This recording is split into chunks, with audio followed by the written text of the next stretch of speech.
목회서신 184 사랑받는 자의 아버지. 저는 축구를 잘하는 선수가 아니었습니다.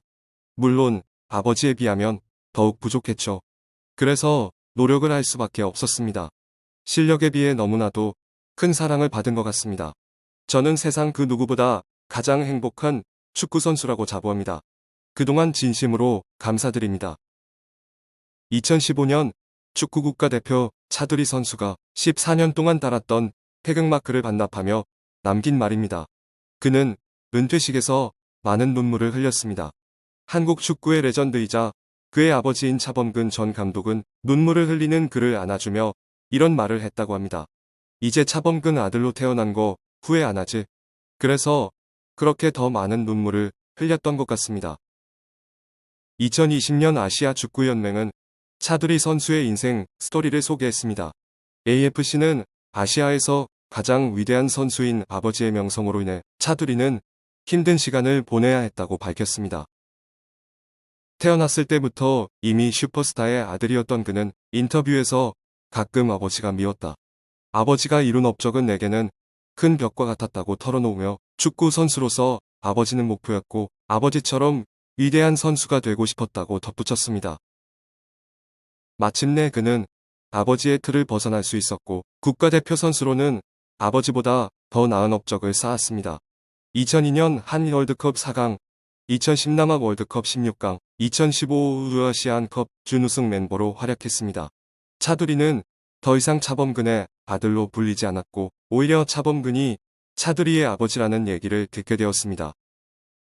그리고 그런 아들을 보며 아버지는 환한 미소와 함께 대견스럽게 바라보고 있었습니다. 언젠가 축구 경기 해설 중에 차범근 전 감독이 차두리 아빠로 불려지는 게 너무 좋다고 했던 멘트가 생각합니다. 우리는 하나님의 사랑을 받는 자녀입니다. 우리는 주 안에서 빛의 자녀입니다. 바울은 하나님의 자녀된 우리에게 주를 기쁘시게 할 것이 무엇인가 시험하여 보라고 말씀합니다. 하나님의 자녀라는 신분은 한없는 은혜와 영광입니다. 그러나 어떤 때는 하나님의 자녀로 살아야 하는 것이 부담스럽습니다. 아버지의 이름에 부끄럽지 않은 자녀로 살아야 하는 게 큰 벽처럼 느껴질 때도 있습니다. 그럼에도 불구하고 우리는 모든 부담을 이겨내고 하나님의 자녀답게 살아야 합니다. 자기 한계의 벽을 넘어 하나님을 본받는 자가 되어야 합니다. 그리스도께서 우리를 위하여 자신을 버리사 향기로운 제물과 희생제물로 드릴 만큼 우리를 사랑하신 것처럼 우리도 사랑 가운데 행해야 합니다. 사랑받은 자녀이기에 음행과 온갖 더러운 것과 탐욕은 그 이름조차도 부르지 말아야 합니다. 사랑받는 자녀이기에 누추함과 어리석은 말이나 희롱의 말을 버리고 감사하는 말을 해야 합니다. 우리가 전에는 어둠이었지만 이제는 빛입니다. 빛의 열매는 모든 착함과 의로움과 진실함이 있습니다. 빛의 자녀이기에 열매 없는 어둠의 일에 참여하지 말아야 합니다. 빛의 자녀이기에 말하기도 부끄러운 은밀하게 행하는 것들을 책망해야 합니다. 그렇게 우리가 사랑받는 자녀와 빛의 자녀로 살아갈 때 하나님은 우리의 아버지라 불려지는 걸 너무나 행복해 하실 것입니다. 사랑받는 자의 아버지, 빛들의 아버지로 불려질 때 하나님은 환한 미소와 함께 우리를 대견스럽게 바라보실 것입니다. 하나님의 자녀로 사는 것은 참으로 부담스럽습니다. 그러나 하나님의 자녀라는 영광은 그 어떤 부담보다 값진 것입니다.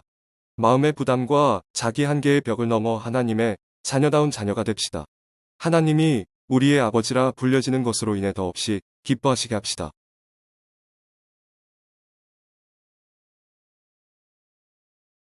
사진 가끔 아버지가 미웠다.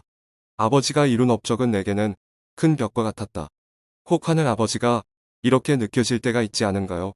아버지를 너무 사랑하고 존경하지만 넘을 수 없는 벽을 느낄 때 아버지는 아들이 아버지를 넘어서길 응원하고 또 응원합니다.